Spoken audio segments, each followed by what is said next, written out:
Anak-anak, hari ini kita bertemu kembali pada tema satu subtema yang ketiga.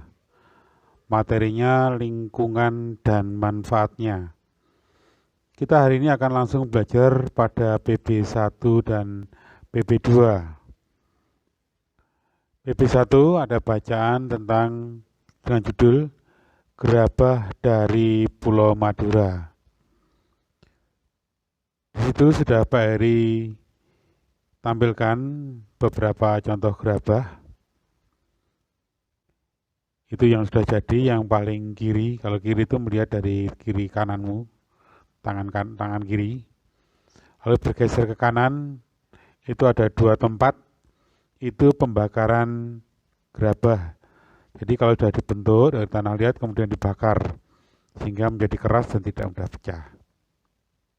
Lalu gerabah itu apa? Di situ sudah Pak tulis. Gerabah atau tembikar nama lainnya. Barang pecah belah dari tanah bakar yang dibuat secara tradisional. Manfaatnya sudah Pak tulis juga. Melalui peralatan rumah tangga. Nah, kalau kalian beli gudeg, nah itu kan ada tempat sayurnya yang dari seperti kuali itu, kecil. Nah, itu juga gerabah itu. Lalu peribadahan, biasanya untuk bakar-bakar kemenyan itu. Nah, juga untuk penguburan mayat. Juga sudah Pak tuliskan di situ alat-alat pembuatan gerabah, mulai dari meja putar, kawat, kuas, pisau pahat, kayu giling, dan pembakar. Pembakar yaitu itu, yang untuk membakar supaya menjadi keras.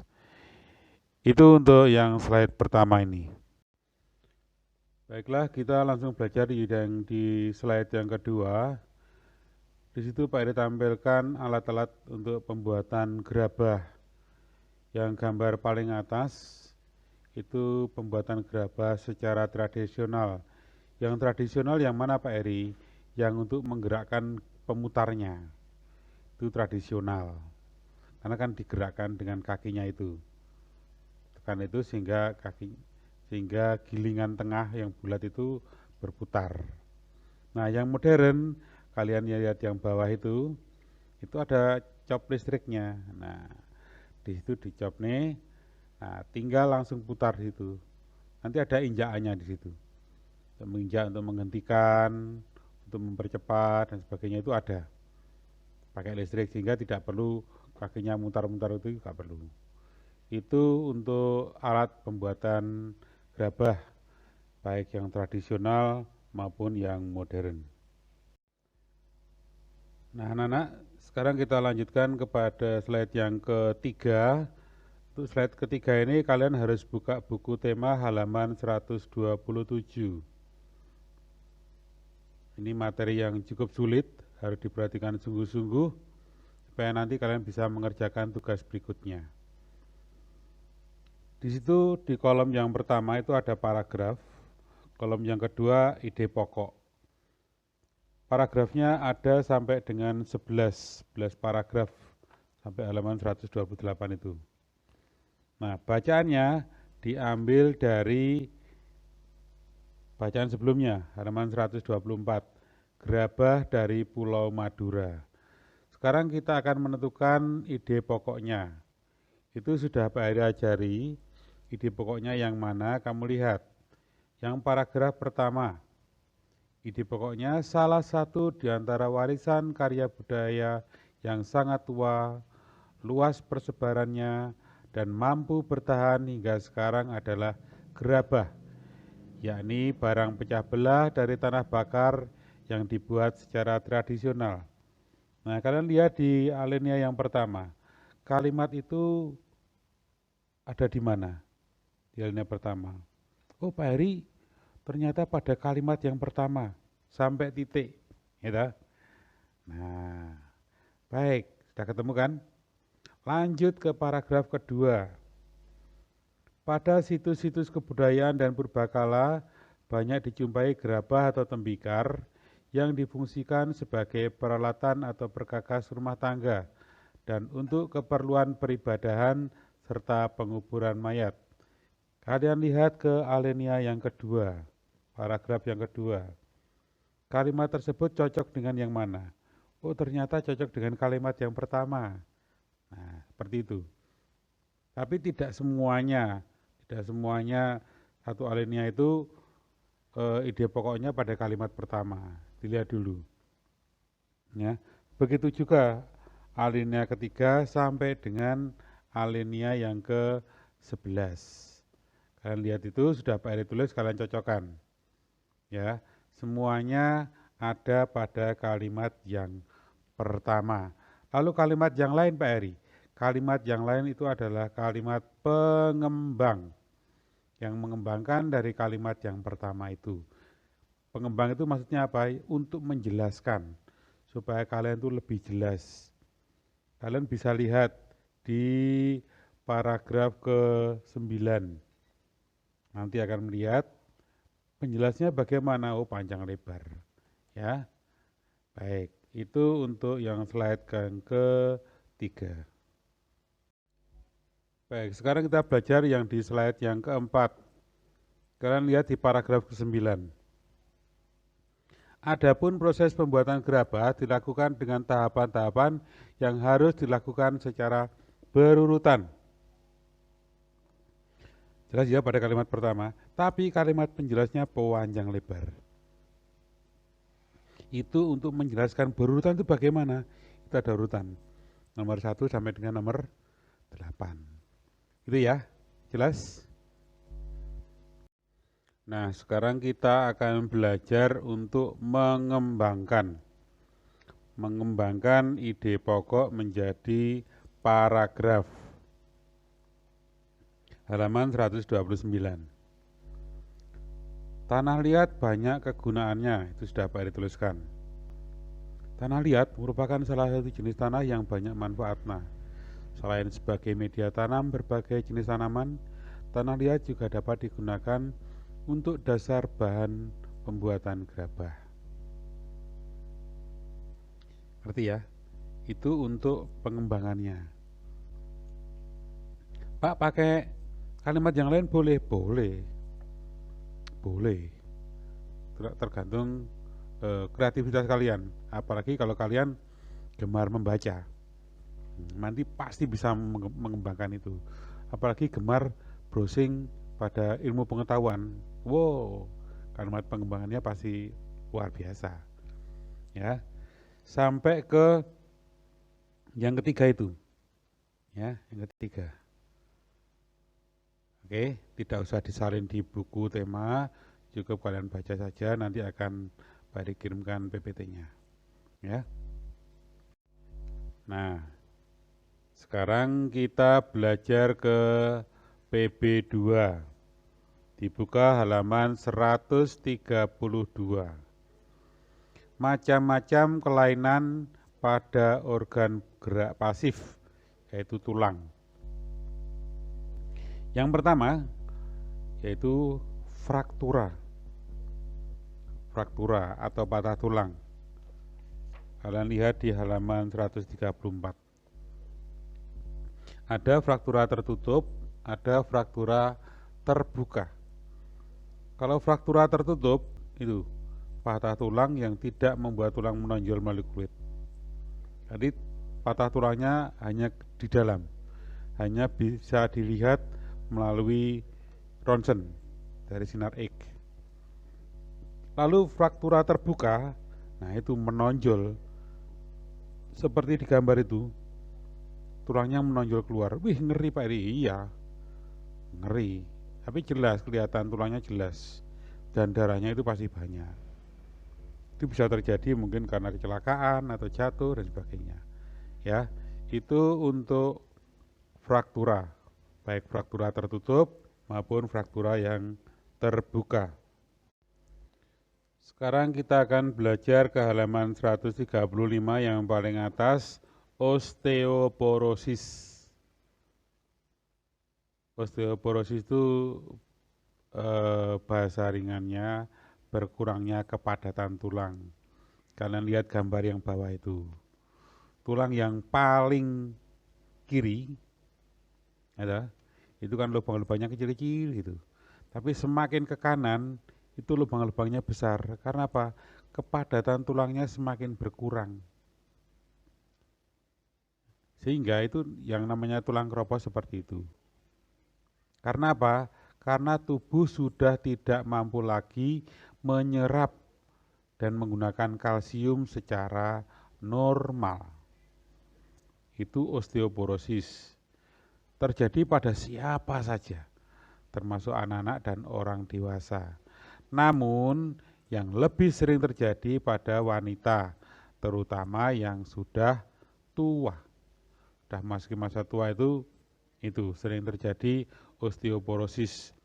Sehingga banyak yang ibu-ibu atau wanita yang sudah tua minum susu yang banyak mengandung kalsium, yaitu untuk mencegah osteoporosis. Lalu akibatnya apa, Pak? Kalau terjadi osteoporosis, yaitu mudah mengalami patah tulang, walau benturan ringan, nyeri punggung, postur badannya membungkuk, juga tinggi badannya berkurang, kan berkurangnya ya enggak berkurang banyak, yang sedikit sekali. Karena apa? Kepadatan tulangnya sudah berkurang juga. Itu tentang osteoporosis. Kemudian berikutnya kita belajar retak tulang. Jadi tulangnya hanya retak. Sakit PRI, wah sakitnya luar biasa. Atau istilah lainnya dalam dunia kedokteran fisura, yaitu kelainan tulang yang menimbulkan keretakan pada tulang. Bisa akibat kecelakaan. Cara yang paling baik kalian lihat situ untuk menentukan adalah membandingkannya dengan sisi yang sehat. Nah, kalau orang yang tulangnya retak, itu dipegang sedikit gitu aja, wah sakitnya bukan main. Sakitnya bukan main. Juga yang bawah kalian lihat, terdengar suara berderak pada daerah yang patah. Nah, itu yang fisura atau retak tulang. Ya. Berikutnya kita akan belajar kelainan tulang yang lain yaitu lordosis. Ya, ini dipelajari sungguh-sungguh karena biasanya sampai kelas 6 ada semua ini. Lordosis adalah kondisi tulang punggung bagian bawah atau biasa disebut lumbal melengkung ke dalam secara berlebihan. Ya, kalau istilahnya biasanya saya ngedet, ya, itu cara duduknya seperti itu. Kalian lihat di gambar itu. Dia dari samping kanan maupun samping kiri. Tulang punggungnya melengkung toh. Ya. Penyebabnya ada 4. Itu obesitas atau kegemukan, kelebihan berat badan. Kemudian osteoporosis yang tadi kita sudah bahas yang pertama. Kemudian kehamilan. Ya, karena kalau orang yang hamil kan berat badannya meningkat. Gitu. Kemudian memang postur tubuhnya yang buruk. Dari awal memang buruk. Ya, itu untuk lordosis. Jadi sungguh-sungguh dibedakan ya. Nanti ada skoliosis, ada kifosis. Itu lordosis. Ya. Kemudian kita belajar skoliosis, yaitu kelainan tulang belakang yang ditandai dengan tulang belakang melengkung ke arah samping. Bisa ke kiri atau ke kanan. Itu karena kebiasaan cara menulis yang tidak baik. Buku tidak diletakkan tepat di depannya tapi ke samping. Nah, seperti itu. Itu kalau kebiasaan lama-lama akan mengalami kelainan tulang, skoliosis itu. Ya, punggungnya membentuk huruf S atau C seperti itu. Ya, ciri-cirinya di situ Pak ditulis. Mulai dari bahu miring, pinggang kiri dan kanan tidak sejajar, satu pinggul lebih tinggi dari pinggul lain, tonjolan pada tulang belikat, lalu satu kaki memiliki panjang yang berbeda, lalu posisi kepala tidak berada tepat di tengah pundak. Itu yang skoliosis. Berikutnya kita belajar kifosis. Nah, kifosis itu kalau dari kecil, nah, cara duduknya seperti itu, membungkuk. Nah, nanti kalau besar, sudah tua, seperti bapak-bapak yang di halaman 134 itu, membungkuk itu.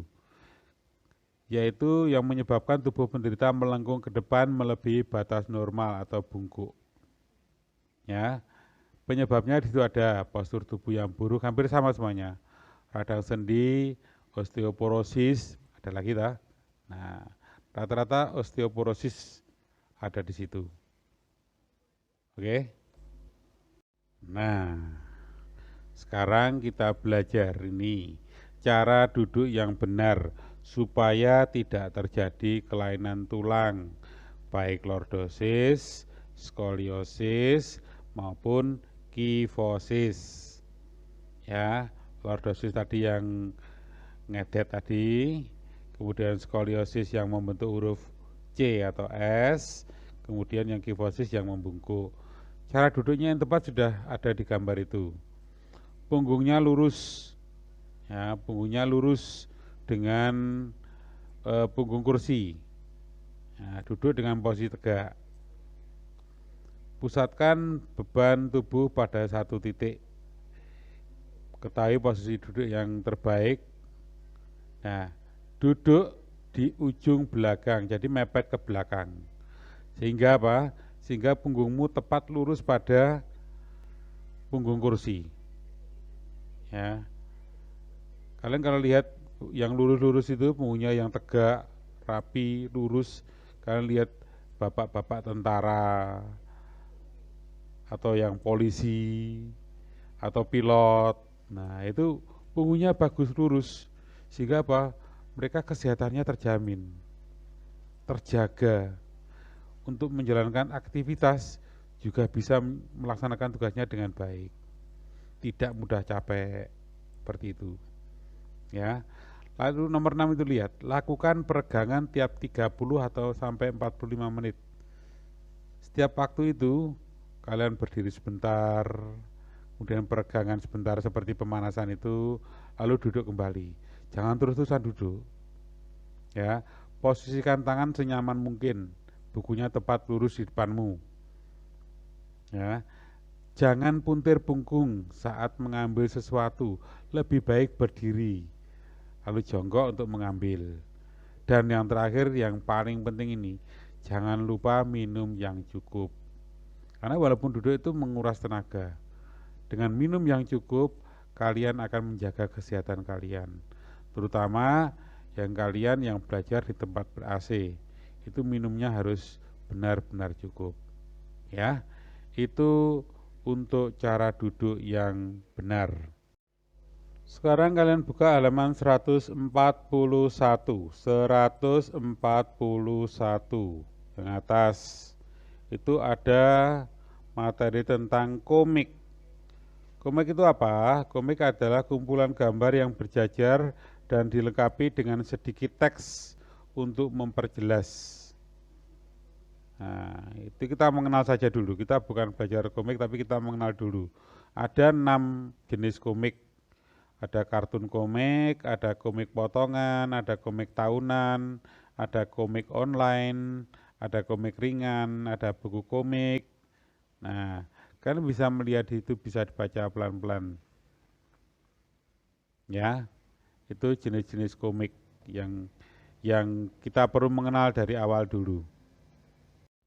Nah, sekarang tugas kalian untuk hari ini. Tugas kalian yaitu membuka buku tema halaman 138. Tadi Pak Eri sudah memberi contoh untuk penentuan ide pokok. Tadi sudah Pak Eri beri contoh 11 paragraf dengan 11 ide pokok.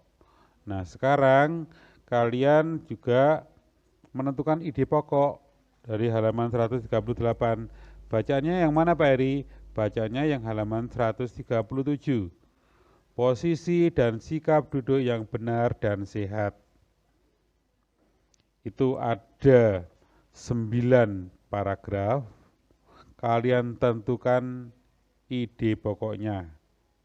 Ya, buat seperti kolom seperti halaman 138 sampai 139, buat kolomnya seperti itu di buku catatan.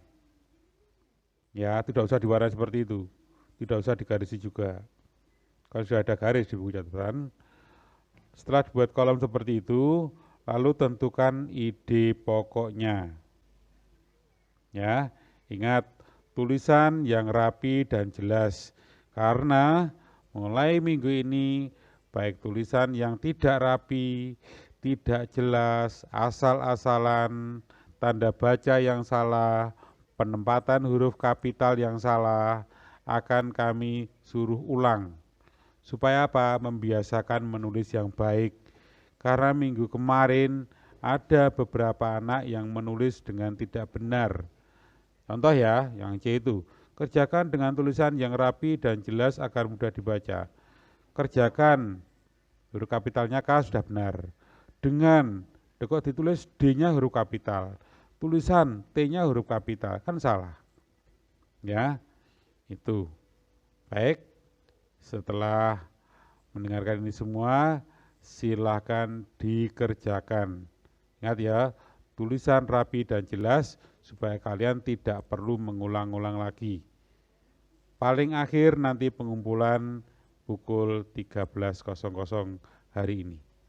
Terima kasih, selamat mengerjakan, Tuhan memberkati.